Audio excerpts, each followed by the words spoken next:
विषय आहे माझ्या स्वप्नातील भारत, ज्यांच्या चरित्रातून समस्त विश्वाला जगण्याची प्रेरणा मिळते असे छत्रपती शिवाजी महाराज, ज्यांनी छत्रपती शिवाजी महाराजांसारख्या पुत्राला जन्म दिला, त्या राष्ट्रमाता राजमाता जिजाऊ, श्री शिक्षणाच्या आद्य क्रांतिकारक क्रांतिज्योती सावित्रीबाई फुले, त्या सर्वांच्या चरणास अभिवादन करून मी माझे बोलणे सुरू करते.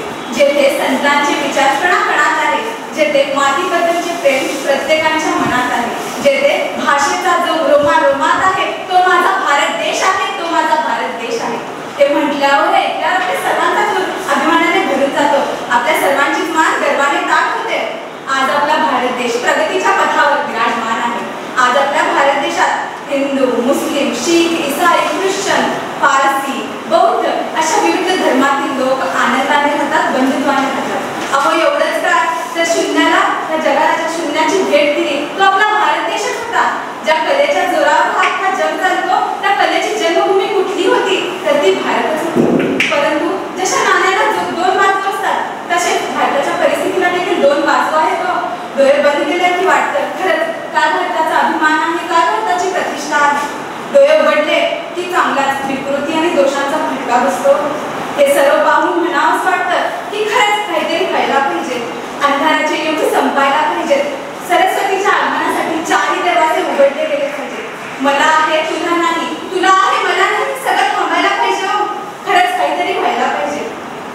जिथे शेतकरी, सैनिक, स्त्री, शिक्षक या सर्वांचा मान सन्मान असेल असा माझ्या स्वप्नातील भारत देश असेल. जिथे जातीभेद, धर्मभेद असा कुठलाच नाव नसणार असा माझा भारत देश असेल. या सर्वाची सुरुवात आपल्या सर्वांपासून होते. हो, फक्त एकटा कोणी केलं तर काहीच होणार नाही. आपल्या सर्वांना यासाठी प्रयत्न करावे लागतील. आपल्या सरकारशी आपलं चांगलं नातं असलं पाहिजे, जेणेकरून आपल्या सर्वांचं जीवन उत्तम बनेल. त्या सर्वात आधी एक उत्तम आणि महत्त्वाचा मुद्दा म्हणजे बेरोजगारी. आपल्या देशाचे कनिष्ठ नागरिक, मग तो शेतकरी असो किंवा साधे काम करणारे कामगार, अहो त्याला जीवन जगण्यासाठी काहीतरी असायला हवं की नको, त्याच्या उदरनिर्वाहासाठी काहीतरी असायला पाहिजे ना. मग करा ना सर्वजण प्रयत्न. तुमचे स्वप्न फक्त स्वप्न ठेवू नका, त्यांना सत्यात पण आणावं लागेल का नाही.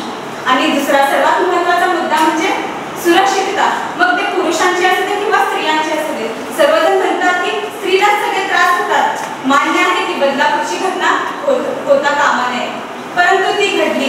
जर लोकांचे मन विकृत नाही झाले असते तर बदलापूरची घटना पुन्हा घडली नसती. स्त्रीला रस्त्यावरून जाताना भीती वाटली नसती.